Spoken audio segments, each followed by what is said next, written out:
Hello Facebookers, hello everyone. This live stream today is about the toxic child energy. So for those of you, I'll start off by saying, if you don't know me, I'm Gail and I'm a soul coach, and I work with people helping them to connect to their inner child where their wounds reside, and to sort of reconnect with that place and reconnect to your soul voice by looking at the inner child and what the inner child is asking for, by looking at your ego and what your ego is doing to play out to stop you connecting to your inner child, and to help you to connect to a deeper, more compassionate, empathetic soul voice, a parental voice that maybe you didn't have. So, oh, sorry, bouncing the phone everywhere. So today's live stream is really about the toxic child. And I want to start off by saying that all of these energies are interlinked. So sometimes when I'm talking about something to do with toxic masculine, it might sound the same as, or very similar to the toxic child.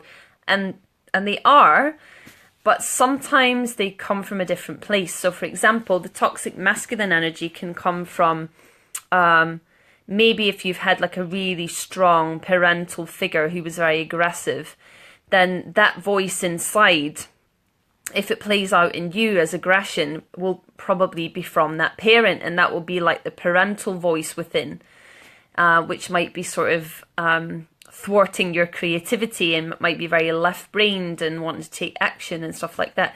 Whereas if aggression is showing itself as the toxic child energy, that's a child that has never learned to have particularly good boundaries. And, you know, it can manifest itself as tantrums.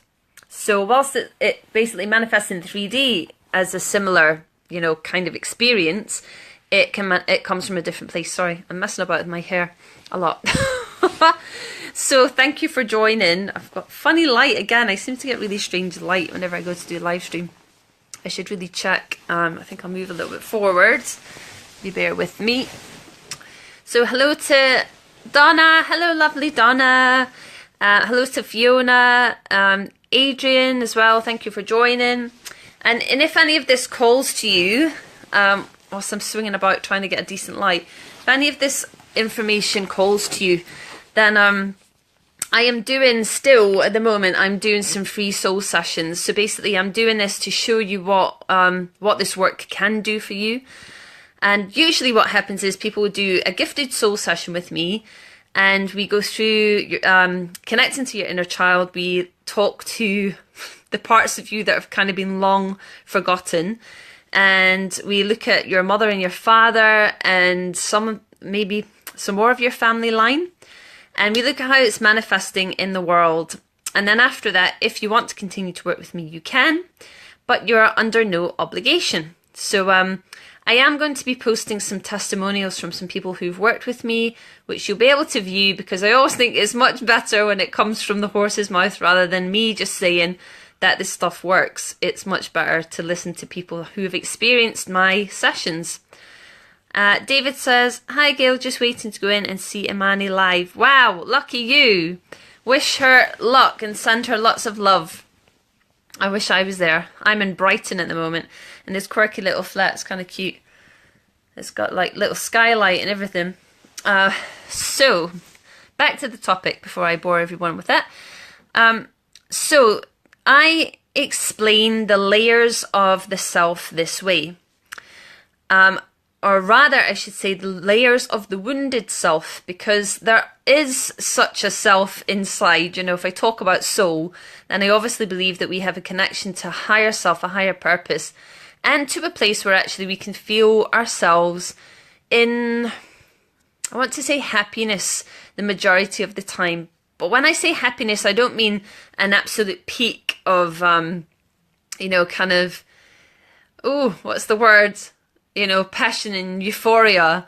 I just mean of balance. So your happiness will be more balanced. So you'll still be able to feel euphoria and you'll still be able to feel the depths, but you'll have more balance. You kind of have a better center point than you had before. Because most people really, when they feel down in the dumps, they drop away down, or if they feel happy, they go a bit, you know, maybe they don't experience that so often. So what we're trying to do is create a balance somewhere in the middle. India Ari, back to the middle. So the three layers of self, of the wounded self, are the inner child where your wounds reside. This is just your wounds that have started in childhood, that they develop and they store somewhere in the body. And we end up kind of shoving parts of ourselves into the background, into the shadow, and we forget about them. These are the parts of ourselves that were maybe unloved by our caregivers, maybe judged, and we then judged them and we kind of hid them away. Or it could actually be, anything as bad as physical abuse, emotional abuse, abandonment by a caregiver, something of that nature. Okay. Hello, Tony. Hello, Ava and Bradley and Julie. Ava, I think I said your name right. I hope I did. Thank you for joining. So I'm just looking at my notes. The three layers of this self are the inner child where the wounds reside. The teenage ego. This is the undeveloped and unmentored ego. This is where we kind of are at a deficit in adulthood, because we should have had mentors that taught us how to really become fully grown adults. Some of that you have to live as life experience. We can't expect everyone to know how we are going to be as adults, but we don't really have good mentors anymore. So we usually end up with some kind of underdeveloped ego. Ego isn't always the kind of brash, I am amazing, standing on stage kind of vibe, look at me, fame ego. Sometimes it can actually be extremely detrimental. The other way, it can be an ego that's really so underdeveloped that it has no will to actually make anything happen in the world and happen in its life. So many of us sensitive people have that. Great fear, shyness, introversion. So, a struggle to be out in the world. So we want to be looking at ego from all angles. And then we also have the voice of the parents, so the parental self. And this is usually the voices of your caregivers. So this is usually the voices of mum and dad. It could be teachers, parents, siblings. As I always say, it can be a variety of people. But usually the adults that played out in our world as children, that we kind of soaked up their voices because we're little psychic sponges. And these are the things that are causing us issues and pain in our world and stopping us from really growing and fully developing into the beautiful, full, whole people that we want to be. Now, on the flip side of that, there are other parts of us, I believe, that we don't dip into. And I will be going over these on other live streams. So just to cover them, there is the wonder child. So the wonder child is a child that we start off in life as. This is the child that comes into the world and is pure and perfect, and basically is not conditioned by the caregivers yet. So it is sort of the energy that we have. If I look at all of this as energy, so rather than maybe taking it, as a physical metaphor, look at it as energy, where the energy we have is pure and clear, and we're ready to be whoever we are wanting to be. We're perfect creators from that sense. We are, unburdened with the psychology of like our parents dictating what kind of psyche and what kind of nature and personality we're supposed to have. So then we have the evolved ego. So a person with an evolved ego would have someone who has a coach maybe, or a really good mentor, or had really good parents who helped them to develop. They had great teachers that helped to bring them forward. An evolved ego is an ego which it doesn't need to go and be brash in the world. It doesn't have to keep proving.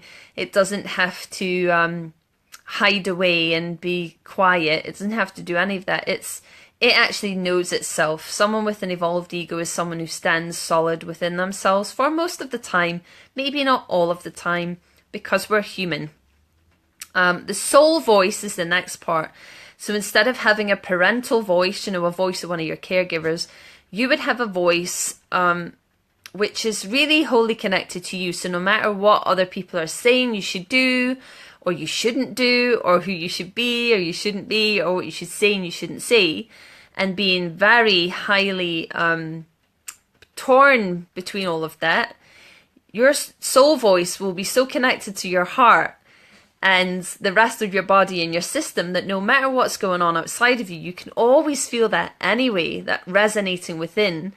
And even when it seems to be, you know, maybe your parental voice will be coming in and trying to distract you from where your biggest growth is going to be, you know, maybe there's fear there, your soul voice will still keep giving you information, still keep telling you you're on that right path, even when it doesn't make sense. Even when you're at the point where, like, I feel like I've lost everything, or I have nobody, or my career is a mess, or my relationship's a mess, your soul voice will still be there holding the space for you when your mind and your inner child is completely freaking out. So this is the work I do. I just wanted to give you that overview because it's really important to explain all of this to, you know, because a lot of people will say to me, well, surely when you go to look at the wounds of the inner child and when you look at the neurosis of the teenage ego and all of that, that's just causing pain. And, you know, I don't want to look at my mum and my dad, and I don't want to look at my toxic child or the toxic masculine and feminine. And what I'm trying to get clear is actually that that's not the work that I'm doing. It's part of the work that I'm doing. We start there because you have to create awareness. You know, consciousness is in the question. Awareness is the first point of change. So we have to get really clear on what programs are running within us and look at where they're manifesting themselves in the world so that you can see how they're taking over you, how they're pretending to be you. They're now forming your personality, and actually they're not you at all. They're just programs that have developed and gone down generations, and also you've reinforced them by thinking things over and over and over, or choosing ways of being. So we want to look at that, and then I take you to the place of connecting to your wonder child and your evolved ego, or creating an evolved ego, and really reattaching you to a soul connection, which is in the body, like really getting back to the body, back to connecting soul, you know, gut instinct, gut reactions, to your heart space and to the mind. We want the mind to work as a computer, I guess. We want the mind to help determine and help to channel from our highest self. And we don't want the mind to be taken over and thwarting our world. And a lot of these, the wonder child and the ego and the parental voice, it's all mind programming. It's all sitting up there. Some of the woundings will be stored. I believe things get stored in the body. That's why lots of somatic work, you know, where people are diving right into the body, moving the body, and, you know, massage and things like that will help to release these energies and release memories, because a lot of this does get stored in there. But generally the mind is the one that has this kind of default switch that it just is programmed to be running on all the time, like a mind virus. So I'm just going to read a little bit of what I'd written earlier. So the toxic child is where the ego is so underdeveloped that the child now runs the show. So as I said before, if you have an evolved ego, you will have been able to evolve into a pretty confident, mature adult. You will be a person that, you know, maybe has no problem building your career, kind of knowing where you want to be in life, manifesting in 3D. You'd be a person who was really good with money, you know, and as you can see from the things I'm saying, if even one of those things are off, the same with relationships, would be a person who is able to communicate effectively in relationships. And most of us have 1, 2, or 3 of these things that are actually okay, and some of us, most of us, will have 1, 2, or 3, or all of these things that are not all right as an adult. And this will show you kind of how parts of you are detrimental, parts of you are playing out in the personality. So the toxic child where the ego is so undeveloped that the child now runs the show. Imagine parents who let their child tantrum because they are trying to please the child or do not know how to parent and set healthy boundaries themselves because they have fears and beliefs that leave their psyche underdeveloped also. So you'll have seen this, you know, and children are hard work. Lots of them are hard work. Mine actually wasn't very much hard work, thankfully. Ella was really sweet and kind, and I think some of that just comes through personality, but some of it maybe is how I was with her also. But lots of children will test your boundaries. You know, Ella did this, you know, at 2, the terrible 2s. Lots of children will test your boundaries. They will test how far you are willing to let them go. And they're looking for you to set the healthy boundary with them.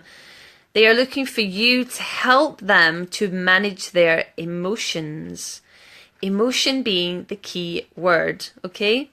Because emotion is energy. Emotion is an energy that is running through the body, and children generally have no idea what to do with these emotions. They just feel them on a huge level, and they need the parent to help them to develop a parental, you know, instinct, a parental voice, which helps them to manage and understand their emotions, a continual listening to the emotions, a continual accepting of the emotion, not denying the emotion. This goes for anger, this goes for fear, this goes for anything. This goes for sadness, this goes for grief, this goes for frustration, anxiety, you know, like listening to the emotions, being with the emotions, but not becoming the emotion, to be able to step kind of just slightly to the side of the emotion and go, oh, I see you there. What do you need from me? Right? That's kind of what your child, while they're having the huge emotions and they don't know how to deal with them, they don't know how to express them, they don't know how to let them move through the body, are looking for you to do. So what happens as, you know, a person who maybe has a toxic child energy, I'm not sure if I like the word toxic, I might try to find another word, but someone who has this kind of child energy, which is unbounded and unruly and out of control, they will just, they will simply play out that same childhood pattern as an adult. So as I said before, this could be a person who might seem like they have a lot of dominant toxic masculine energy, but actually they're playing out as a child. They're having a tantrum. You know, they might be jumping up and down and kicking things and screaming and shouting. And that's just what they did as a baby, or, you know, a toddler. Maybe not a baby, but a toddler. And, yeah, and it's because they haven't learned to manage this world of emotions. And, you know, I'm always saying that I find the world a very strange place when it's, the Western world anyway, we're so divided up into little camps where we're told to go to get jobs and work and become more adult, you know. Forget about doing cartwheels down the street or in the park as you would at 10. You would be told that's not adult anymore, and we should all go out into the world and work and earn money and then look after the children who are allowed to do cartwheels. Right? We're not really allowed to totally be. We're conditioned hugely.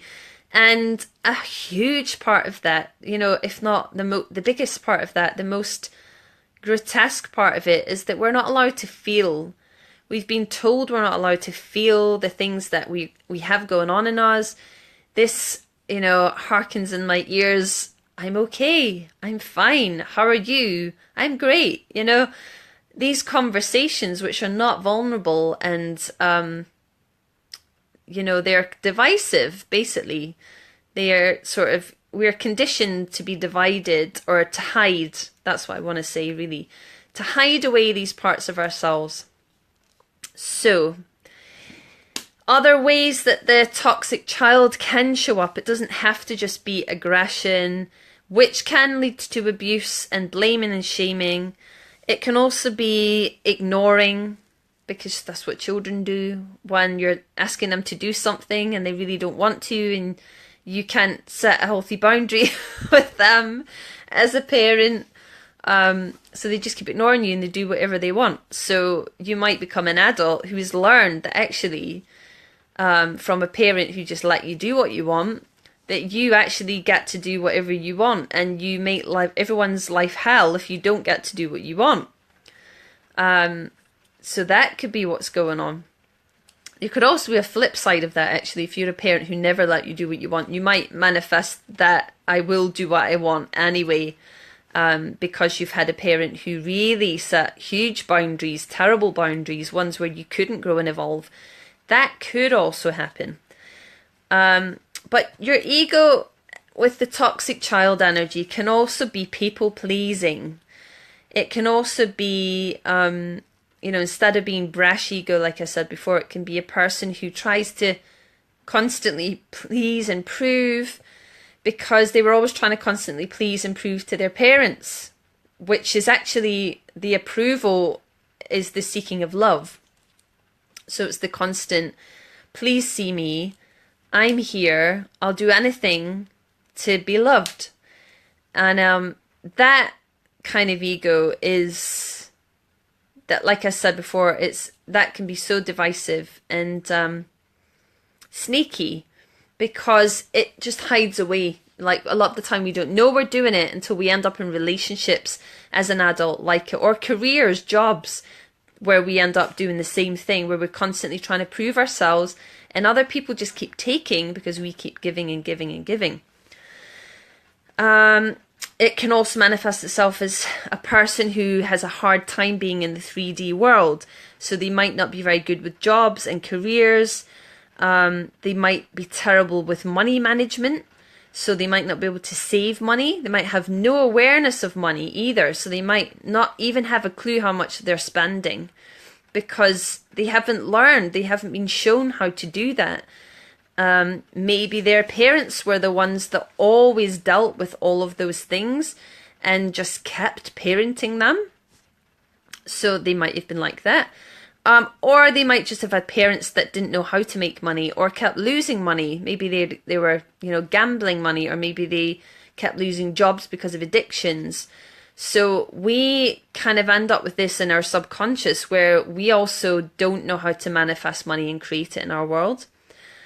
I've also got here friendships. So we can have a lack of friendships because maybe we are a person who's very hard to be around, who flies off into a tantrum whenever they don't like something. And it can also be friendships that are hugely one-sided because of the other side of it with the people, the proving to people thing. We can end up having friendships where we are the one that keeps giving and the other people keep taking, the same way as, we do in careers and things like that. We might have a problem with authority. And sometimes this is a good thing, because we might have had in our world people who were authoritarian, who didn't let us do anything. But also it can be, think about children with boundaries.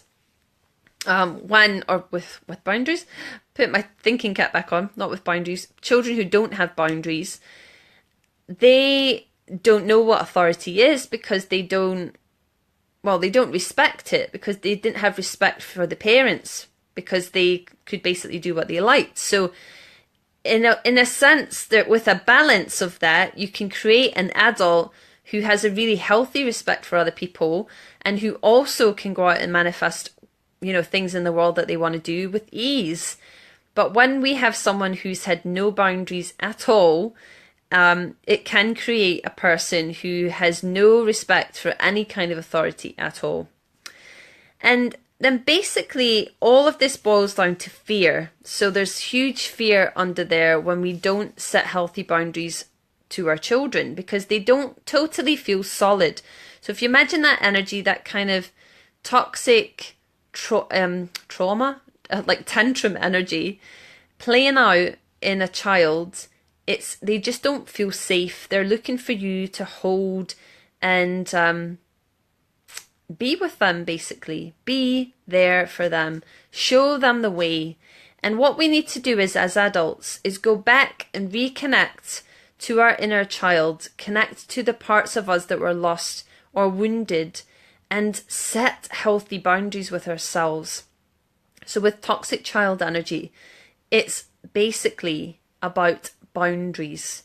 We must learn where we've kept ourselves and stopped ourselves from feeling joy, from going beyond into other places, breaking the box. It's like we're trapped in cardboard boxes a lot of the time. We can't see, we don't even want to peek outside. So we stay kept at a certain level of joy and happiness.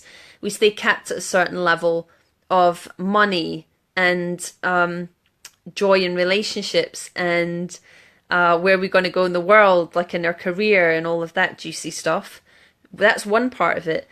But the other part of it is when we have a toxic ego that is really unruly and it just takes over and it goes crazy and it doesn't trust people and it doesn't trust the world and it doesn't trust itself, and it needs to be boundaried. It needs to be given healthy boundaries so that it knows how to manifest in the world, to stay protected and also stay strong. So I'm hoping that made sense to you. I need to go now, so it was kind of a brief overview because this topic again is very big, as well as the toxic masculine, as I spoke about last week, and the toxic feminine. If you haven't seen those videos, the live streams, you can go on my page and they should be there. If you are not following me, please do. You can click a little button on here. I believe it says follow. And and you can share this content with family or friends, anyone that you feel needs it. And as I said before, if any of you would like a soul session with me, then I am happy to gift you a 50-minute soul session where we will go through any places where you feel stuck. If this kind of energy is playing out in your world, do get in touch with me. I can help. Whether it's you or whether it's someone else in your life, I can help. So make sure to get in touch with me. I have some slots midweek next week. And I look forward to seeing you then. And I will be back to talk more about the other more positive aspects of your psyche, the wonder child, the evolved ego, and the soul voice, which I have spoken a bit about before, but I will come back again. So for the rest of you who join me, Sonia, Sabita, Bruce, Gavin, and Trish, and Joanne, and Marco, 2 Marcos, thank you for joining me, and I'll be back again soon. All right, loves, take care.